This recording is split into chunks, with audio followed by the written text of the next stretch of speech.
पुण्यामध्ये काँग्रेस भवनातच काँग्रेसच्या कार्यकर्त्यांनी राडा घातला।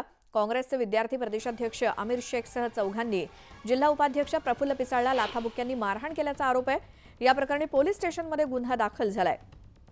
एनएसयूआयचे कार्यकर्ते एकमेकात भिडले आणि त्यामुळे पुणे काँग्रेसमध्ये चाललंय तरी काय असा सवाल उपस्थित केला जातोय।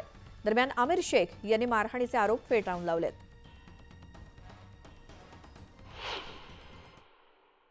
आमची मागणी एकच आहे, त्यांना पक्षातनं हकलपट्टी करावी व मला न्याय मिळवून द्यावा। आणि कोणाची हकलपट्टी करावी? तुम्हाला मारलं कोणी? आमिर शेखचे साथीदार होते युवराज नायडू व अजहर पटेल यांनी मला मारहाण केली।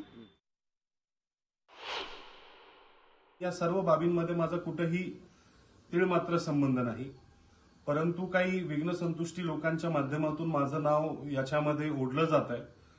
या सर्व बाबी राज्याचे प्रदेश अध्यक्ष आदरणीय नानाभाऊ पटोले यांच्या कानावर टाकलेल्या आहेत।